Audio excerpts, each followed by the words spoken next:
So hello everyone, आप सभी का मस्ट वेलकम है रोजगार एक्सप्लोर यूट्यूब चैनल में। इस वीडियो में हम लोग देखने वाले हैं यूथ कंपटीशन का जो साइंस का बुक है उसका सॉल्यूशन। आज हमारा क्वेश्चन नंबर रहने वाला है 100 से 150।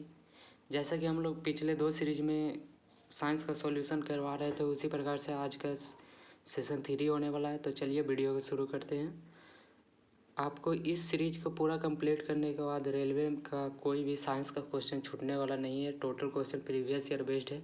आप लोग यूथ कंपटीशन के बुक से भी पढ़ सकते हैं या फिर इस वीडियो की सीरीज से भी देख सकते हैं। तो चलिए वीडियो को शुरू करते हैं। आप हमारे चैनल पर पहली बार आए होंगे तो चैनल को सब्सक्राइब कर लीजिए और बेल आइकन को ऑल पे प्रेस कर लीजिए। तो फ्रेंड्स, जैसा कि हमने पीछे 100 क्वेश्चन कंप्लीट कर लिया था, तो आज हमारे सीरीज का 101 क्वेश्चन है। फर्स्ट है 5.6 किलो वाट घंटा बराबर कितना जूल होगा। तो इसको निकालने के लिए सबसे पहले 1 किलो वाट बराबर 1 यूनिट होता है और 1 यूनिट का मान होता है 3.6 गुना 10 के पावर 6 जूल। तो उसी प्रकार से इसको कर लेंगे 5.6 kWh बराबर 5.6 गुना 3.6 गुना 10 के पावर 6 जूल। तो इसका आंसर हो जाएगा 20.16 गुना 10 के पावर 6 जूल। तो ये आंसर कहाँ है? Option number A. Option number A is correct. Next हम लोग देखेंगे क्वेश्चन नंबर 102। 1 न्यूटन बराबर कितना मान होता है? 1 न्यूटन का वैल्यू कितना होता है? तो फ्रेंड्स, इसका सही जवाब होता है 1 kg गुना 1 मीटर प्रति सेकेंड, क्योंकि बल बराबर द्रव्यमान गुना त्वरण, F बराबर ma होता है, मास इंटू एक्सीलरेशन। तो यहाँ पे इसीलिए देख सकते हैं 1 न्यूटन बराबर द्रव्यमान का 1 kg, त्वरण का 1 मीटर प्रति सेकंड स्क्वायर। तो इसका सही जवाब हो जाता है ऑप्शन नंबर बी। नेक्स्ट हम लोग क्वेश्चन देखेंगे 103। 1 न्यूटन बराबर क्या होगा? तो फ्रेंड्स, वही वाला क्वेश्चन यहाँ पे रिपीट किया है, 1 kg मीटर प्रति second square. Next 104। 4.6 kilo WH बराबर कितना होगा? तो इसको हम लोग मल्टीप्लाई कर लेंगे 3.6 जूल से, तो हो जाएगा 16.56 गुना 10 के पावर 6 जूल। तो यहाँ पे हो जाएगा option number B is the correct. Next हम लोग चलेंगे 105 क्वेश्चन। 2 किलो वाट बराबर कितना होगा? तो 2 किलो वाट को हम लोग 3.6 से मल्टीप्लाई करेंगे तो 7 पॉइंट बी। इसका आंसर हो जाएगा बी।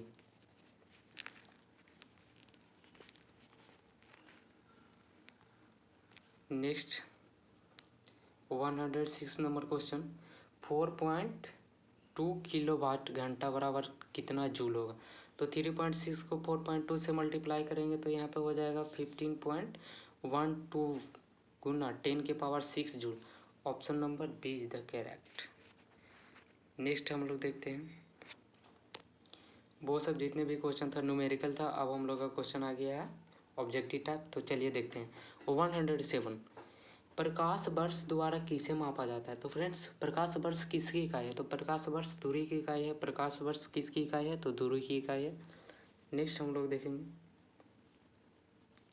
1 नैनोमीटर बराबर कितना होता है? 1 नैनोमीटर बराबर कितना होता है? तो फ्रेंड्स, 1 नैनोमीटर बराबर 10 के पावर 9 मीटर होता है। 10 के power 9 metre. Option number D is the correct. Next 1 coulomb प्रति सेकंड बराबर क्या होता है? कूलॉम बटा सेकंड बराबर एम्पियर। एम्पियर बराबर कूलॉम बटा सेकंड। इसका सॉल्यूशन हम लोग देख सकते हैं। आवेश प्रवाह की दर को धारा कहते हैं। आवेश प्रवाह की दर को धारा कहते हैं। किसी परिपथ में 1 कूलॉम आवेश को 1 सेकंड तक प्रवाहित करने पर धारा एम्पियर प्राप्त होती है। एम्पियर विद्युत धारा का ऐसा मात्रक है। एम्पियर क्या है? विद्युत धारा का ऐसा मात्रक एम्पियर होता है। विद्युत धारा बराबर आवेश बटा टी। नेक्स्ट हम लोग क्वेश्चन देखेंगे 1 पिकोमीटर बराबर कितना होता है? 1 पिकोमीटर के बराबर होता है। तो फ्रेंड्स, इसका सही जवाब हो जाता है ऑप्शन नंबर सी। 1 पिकोमीटर बराबर 10 के पावर -12 मीटर होता है। नेक्स्ट क्वेश्चन 1 जूल बराबर कितना होता है? तो फ्रेंड्स 1 जूल बराबर होता है 1 नैनोमीटर गुना 1 मीटर। इसका आंसर देखेंगे, यदि 1 न्यूटन बल द्वारा किसी वस्तु का बल की दिशा में 1 मीटर का विस्थापन होता है तो किया गया कार्य 1 जूल का होता है। 1 जूल बराबर 1 न्यूटन गुना 1 मीटर। तो इसका सही जवाब आ जाता है ऑप्शन नंबर है। नेक्स्ट क्वेश्चन हम लोग देखेंगे, एक विशेष घर में 5 दिनों में 100 इकाइयों की खपत है, यदि ऊर्जा को जूल में परिवर्तित किया जाए तो यह कितना होगा? तो फ्रेंड्स ये न्यूमेरिकल क्वेश्चन है कि अगर किसी विशेष घर में 100 दिनों के लिए 100 यूनिट का खपत होती है, बिजली की खपत होती है, तो उसमें ऊर्जा का वैल्यू कितना होगा? तो चलिए हम लोग इसका आंसर देखते हैं। जैसा कि यहाँ पे देख रहे हैं 1 यूनिट बराबर 3.6 गुना 10 के पावर 6 जूल होता है। तो 100 यूनिट के लिए यूज होगा कितना? 100 गुना 3.6 गुना इतना, तो इसका होगा 3 पॉइंट गुना 10 के पावर 8 जूल। तो इसका सही जवाब हो जाता है option number D. Next question हम लोग देखेंगे। नेक्स्ट क्वेश्चन 113 से यहाँ पे हमारा आ गया मापक यंत्र, मेजरिंग इंस्ट्रूमेंट। जितने भी मेजर मापक यंत्र है उसके बारे में पढ़ना है। तो यहाँ पे देखिए 113 क्वेश्चन, यानी कि इस चैप्टर का फर्स्ट क्वेश्चन है, निम्न में से किस उपकरण का उपयोग वायुमंडलीय दाब मापने किया जाता है? तो जैसा कि हम लोग जानते हैं कि वायुमंडलीय दाब मापने के लिए किसका यूज किया जाता है? तो बैरोमीटर का। ये देखिए NTPC stage 2 14/6/2022 previous year question है, शिफ्ट 1 में पूछा गया था। अब यहाँ पे कुछ इम्पोर्टेंट उपकरण है उसका उपयोग हम लोग जानते हैं। तो सबसे पहले देखिए यहाँ पे ओडोमीटर। तो ओडोमीटर का उपयोग क्या करते हैं? ओडोमीटर, हेलो,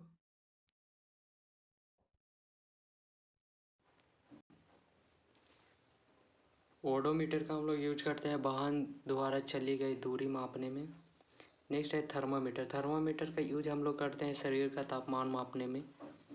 नेक्स्ट है हाइग्रोमीटर। हाइग्रोमीटर का यूज हम लोग करते हैं वायुमंडल की आर्द्रता को मापने के लिए। और बैरोमीटर का यूज करते हैं वायुमंडल की दाब मापने के लिए।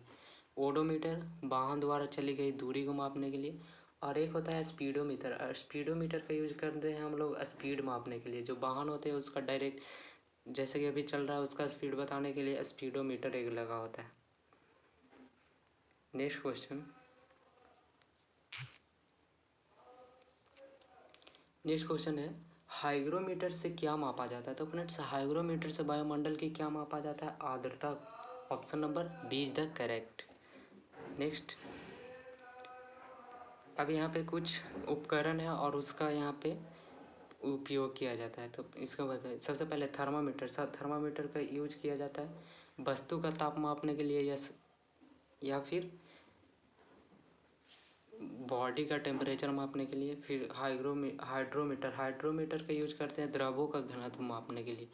बोलोमीटर का यूज करते हैं उष्मीय विकिरण के लिए। नेक्स्ट क्वेश्चन, कौन सा यंत्र समुद्र के स्तर के ऊपर की वस्तुओं को देखने के लिए पनडुब्बी में प्रयोग किया जाता है? तो इसका सही जवाब हो जाता है ऑप्शन नंबर सी, पेरिस्कोप का हम लोग यूज करते हैं पनडुब्बी में। नेक्स्ट क्वेश्चन है वायुमंडलीय दाब को मापने के लिए किस उपकरण का प्रयोग किया जाता है? तो वायुमंडलीय दाब को मापने के लिए हम लोग बैरोमीटर का यूज करते हैं। नेक्स्ट क्वेश्चन,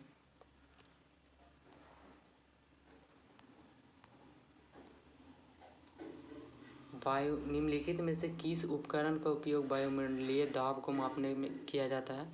तो ये क्वेश्चन बार बार रिपीट कर रहा है, ऑप्शन नंबर डी बैरोमीटर। तो रिपीट कर रहा है इसका मतलब ये क्वेश्चन भी इम्पोर्टेंट है, इसको थोड़ा सा ध्यान देके या लर्न कर लीजिएगा।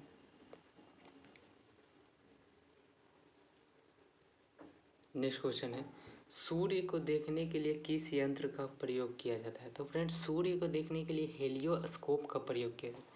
सूर्य को देखने के लिए कौन सा यंत्र का प्रयोग किया जाता है? तो हेलियोस्कोप।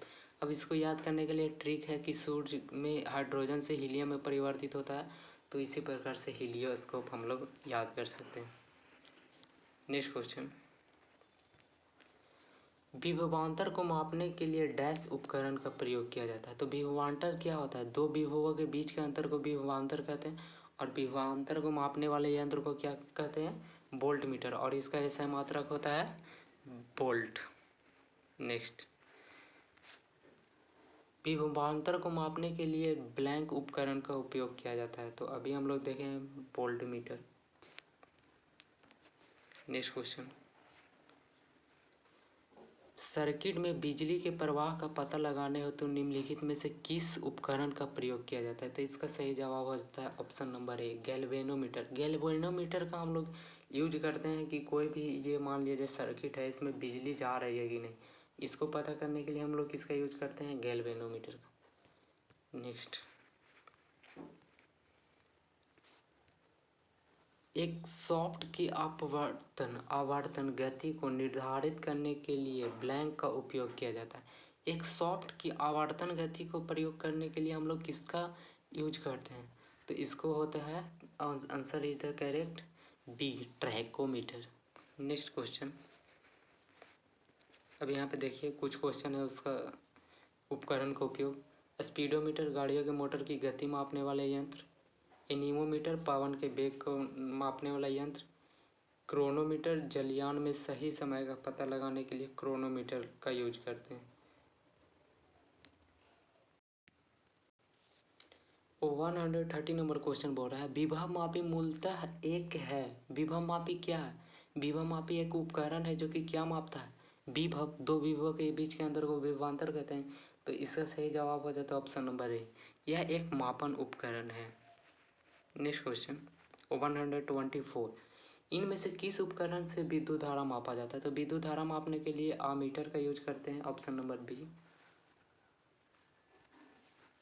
नेक्स्ट क्वेश्चन, एमीटर एक होता है एमीटर, एक होता है वोल्ट मीटर। तो एमीटर और वोल्ट मीटर, तो एमीटर को हम लोग श्रेणी क्रम में जोड़ते हैं और वोल्ट मीटर को समानांतर क्रम, दो तरह के से हम लोग संयोजन करते हैं। इलेक्ट्रिसिटी चैप्टर में पढ़ने के लिए ये हमको मिलता है। यहाँ पे हम लोग दो तरह के संयोजन करते हैं, एक श्रेणी क्रम और एक समानांतर क्रम। तो यहाँ पे बात कर रहा है एमीटर का। तो एमीटर का हम लोग किस क्रम में यूज करते हैं? एमीटर को परिपथ में श्रेणी क्रम में संयोजित किया जाता है। तो इसका सही जवाब हो जाता है option number A. Next option, किसको मापने के लिए स्टैलेग्मोमीटर का उपयोग होता है? तो इसका सही जवाब हो जाता है ऑप्शन नंबर बी, पृष्ठ तनाव को नापने के लिए हम लोग स्टैलेग्मोमीटर का उपयोग करते हैं। नेक्स्ट क्वेश्चन, ओडोमीटर एक ऐसा उपकरण है जिसका उपयोग गाड़ियों में किस चीज के लिए हम लोग करते हैं? तो ओडोमीटर से हम लोग क्या मापते हैं? दूरी को। Option number B is the correct. Next 180 question, निम्नलिखित में से कौन सा प्रवाही मापन उपकरण एक क्षेत्र मीटर है? तो सर इसका सही जवाब हो जाता है option number C, pitot tube.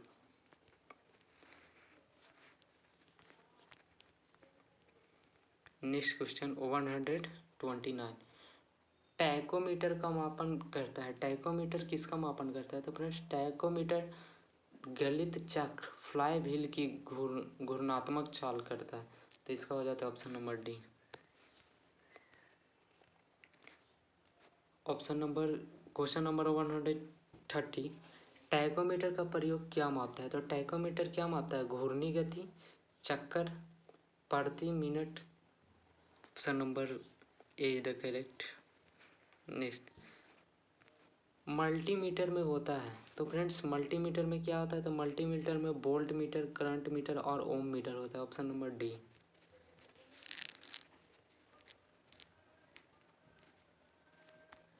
Next question है 132, रिएक्टर पैमाने के बारे में निम्नलिखित में से क्या गलत है? तो फ्रेंड्स रिएक्टर पैमाने के बारे में निम्नलिखित में से क्या गलत है? तो फर्स्ट है, इसे 1935 में चार्ल्स रिएक्टर और गुटेनबर्ग द्वारा विकसित किया गया था। तो ये सही जवाब हो जाता है। नेक्स्ट है, इसे भूकंप मापी के उपयोग द्वारा मापा जाता है। तो रिएक्टर स्केल से क्या मापता है? भूकंप को मापते हैं। रिएक्टर पैमाने पर 8 से 9 की तीव्रता का अर्थ है हल्का भूकंप। ऑप्शन नंबर ये गलत हो जाता है, क्योंकि हल्का भूकंप का जो मान होता है वो कितना होता है? 4-5 से कम होता है, उसको बोलते हैं हल्का। बट यहाँ पे 8 से 9 बोल रहा है, तो 8 से 9 तो बहुत ज़्यादा होता है। इसको तीव्र गति का हम लोग भूकंप मान सकते हैं। और यह एक लघुगणीय पैमाना है, तो इसका सही जवाब हो जाता है ऑप्शन नंबर डी, क्योंकि यहाँ में पूछ रहा है गलत कौन, तो option number D is the correct. Next हम लोग तरल पदार्थ के घनत्व को मापने के लिए किसका प्रयोग किया जाता है? तो अभी हम लोग बात किए थे कि तरल पदार्थ के घनत्व को मापने के लिए किसका प्रयोग किया जाता है? हाइड्रोमीटर का, ऑप्शन नंबर बी। नेक्स्ट हम लोग क्वेश्चन देखेंगे।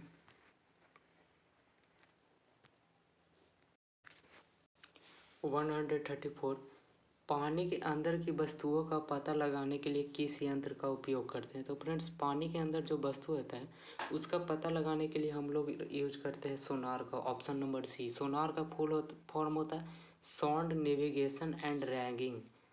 नेक्स्ट, दूध के घनत्व को निर्धारित करने के लिए कौन सा उपकरण का प्रयोग करते हैं? तो फ्रेंड्स, द्रव के घनत्व को निर्धारित करने के लिए हम लोग यूज करते हैं किसका? हाइड्रोमीटर। बट यहाँ पे पूछ रहा है दूध का, तो दूध का घनत्व को हम लोग चेक करने के लिए किसका यूज करते हैं? Lactometer, option number B. Next question, चलिए यहाँ पे कुछ मापक यंत्र हैं, उनका हम लोग यूज देख लें।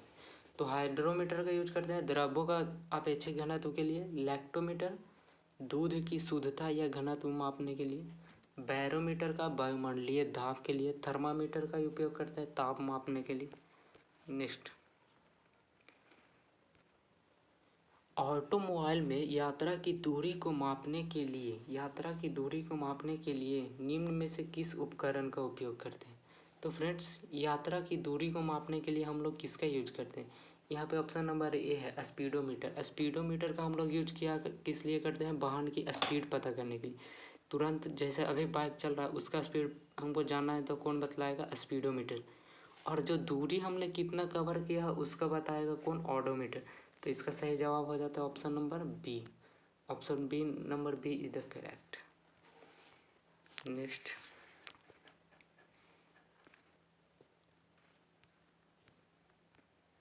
वन 139 नंबर क्वेश्चन है, वह उपकरण जिसका उपयोग मोटर गाड़ियों में दूरी मापने के लिए किया जाता है। यही क्वेश्चन रिपीट है, ओडोमीटर इसका आंसर हो जाएगा। नेक्स्ट क्वेश्चन, किसी वोल्टीय मीटर का उपयोग ब्लैंक मापने के लिए किया जाता है। तो फ्रेंड्स, वोल्टीय मीटर का उपयोग हम लोग किस लिए करते हैं? तो वोल्टीय मीटर का उपयोग करते हैं हम लोग विभवांतर मापने के लिए। नेक्स्ट, किसी परिपथ में विद्युत धारा के प्रवाह की दिशा को दर्शाने के लिए किस उपकरण का प्रयोग किया जाता है? तो किसी भी विद्युत धारा के प्रवाह में दिशा को दर्शाने के लिए हम लोग यूज करते हैं किसका? गैल्वेनोमीटर का। अगर बोला जाए परिपथ में धारा प्रवाहित हो रहा है या नहीं, इसका भी पता लगाने के लिए किसका यूज करते हैं? तो गैल्वेनोमीटर का, ऑप्शन नंबर ए। नेक्स्ट,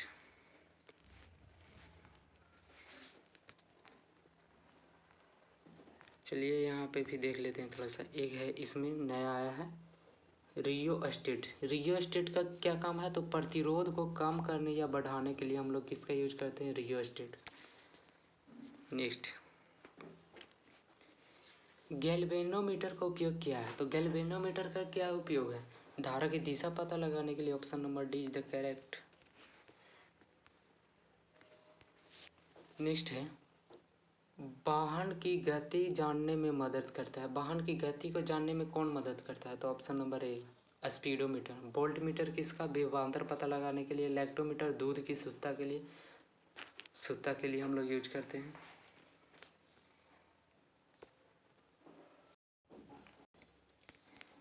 इनमें से इको लोकेशन का एक प्रकार है, ये जितने भी ऑप्शन है उनमें से इको लोकेशन का कौन सा एक प्रकार है? तो इसका सही जवाब हो जाता है ऑप्शन नंबर डी सोनार। सोनार का फुल फॉर्म होता है साउंड नेविगेशन एंड रैजिंग। नेक्स्ट, उस शब्द का चयन कीजिए जो तीसरे शब्द से उसी तरह संबंधित है जिस प्रकार दूसरा शब्द पहले से। फ्रेंड्स, इसमें बताना है, जैसे विद्युत धारा में हम लोग यूज करते हैं आमीटर को, विद्युत धारा जानने के लिए आमीटर को। तो ओम मीटर के लिए हम लोग किसका यूज करते हैं? तो ओम मीटर के लिए हम लोग यूज करते हैं प्रतिरोध के लिए। Option number C is the correct. हवा की गति को मापने के लिए निम्न में से किस उपकरण का उपयोग करते हैं? तो फ्रेंड्स, हवा की गति को जानने के लिए हम लोग यूज करते हैं एनीमोमीटर। नेक्स्ट, ब्लैंक का प्रयोग हवा की शक्ति और वेग मापने के लिए किया जाता है। तो किसका उपयोग हम लोग करते हैं हवा की शक्ति और वेग को मापने के लिए? तो इसका सही जवाब होता है ऑप्शन नंबर डी, एनीमोमीटर का हम लोग यूज करते हैं हवा की शक्ति और वेग का पता लगाने के लिए। नेक्स्ट क्वेश्चन है, यह देखिए, यहाँ पे इस तरह से क्वेश्चन को सेट किया गया है कि अगर आपका एक कंसेप्ट क्लियर हो जाता है तो उससे बहुत सारे क्वेश्चन लगातार दिया गया है जिससे आपका कंसेप्ट फुल क्लियर हो जाए। जैसे कि देखिए, यहाँ पे अभी अगर एनीमोमीटर के बारे में ऊपर में बताया गया है तो एनीमोमीटर से रिलेटेड देखिए आपको यहाँ पे 5 से 6 क्वेश्चन देखने को मिल जाता है।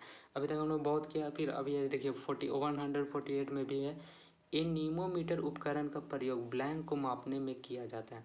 तो एनीमोमीटर का किस चीज़ को मापने में किया जाता है? हम लोग अभी लगातार 3 क्वेश्चन कर रहे हैं कि वायु की गति और वेग को मापने में किया जाता है। नेक्स्ट क्वेश्चन, तो फ्रेंड्स, इस तरह से बुक ये बहुत है अच्छा है। अगर आप इस सीरीज को भी फॉलो कर लेते हैं तो आपके बाद इस साइंस का क्वेश्चन छूटने का तो बात ही नहीं बनता है। तो आप लोग सीरीज को फॉलो कीजिए। सीरीज को फॉलो नहीं करना चाहते तो आप बुक भी खरीद सकते हैं, यूथ कंपटीशन का बुक है। नेक्स्ट है क्वेश्चन नंबर 149, निम्नलिखित में से कौन सी झूठ का पता लगाने वाली मशीन है? तो फ्रेंड्स, झूठ का पता लगाने वाली कौन सी मशीन है? तो ये कोई नया क्वेश्चन है, इसके बारे में हम लोग नहीं जानते हैं। तो इसको कैसे बनाएंगे? तो सबसे पहले देखिए, झूठ का पता लगाने के लिए फोटोमीटर का यूज होगा नहीं, क्योंकि फोटो से तो हम लोग समझ रहे हैं फोटो है। टेलीस्कोप किया होता है, टेलीस्कोप का हम लोग यूज करते हैं ब्रह्मांड में जितने भी उपग्रह हैं उसको देखने के लिए। अब यहाँ पे न्यू में हमको लग रहा है कौन, पॉलीग्राफ और टैकोमीटर। तो ये दोनों में से कोई आंसर होगा। तो इसका सही जवाब हो जाता है ऑप्शन नंबर सी, पॉलीग्राफ। अब इसके बारे में हम लोग थोड़ा सा जान लेते हैं कि पॉलीग्राफ क्या है। पॉलीग्राफ मशीन का प्रयोग झूठ पकड़ने के लिए किया जाता है। इसे लॉ डिटेक्टर के नाम से भी जानते हैं, अर्थात लाई डिटेक्टर उपकरणों को पॉलीग्राफ के रूप में भी जाना जाता है। इसकी खोज जॉन ऑगस्टस लार्सन ने 1921 के आसपास की थी। अपराध की जांच को नॉर्को टेस्ट कहते हैं। अपराध की जांच को क्या बोलते हैं? नॉर्को टेस्ट। ये भी क्वेश्चन यहाँ से बन सकता है कि नॉर्को टेस्ट क्या होता है, तो अपराध की जांच को नॉर्को टेस्ट कहते हैं। नेक्स्ट क्वेश्चन है, अब देखिए वहाँ पे कंसेप्ट बताया गया, अब इससे रिलेटेड बहुत सारे क्वेश्चन आपको देखने को मिले। लाई डिटेक्टर उपकरण को ब्लैंक के रूप में भी जाना जाता है। तो लाई डिटेक्टर क्या है? लाई डिटेक्टर जो कि झूठ पकड़ने वाला यंत्र है। इसको हम लोग क्या करते हैं? लाई डिटेक्टर को पॉलीग्राफ भी बोलते हैं या फिर इसको नार्को टेस्ट भी कहते हैं। तो फ्रेंड्स, आज का हम लोग ये सेशन 150 क्वेश्चन तक ही रहने देते हैं। इसके नेक्स्ट सेशन 4 में आने वाला है, तो आप लोग उस आगे के भी वीडियो को वॉच कीजिए। अगर चैनल पर पहली बार आए होंगे तो चैनल को सब्सक्राइब कीजिए, लाइक कीजिए, शेयर कीजिए। तो thanks for watching my video. मिलते हैं नेक्स्ट वीडियो।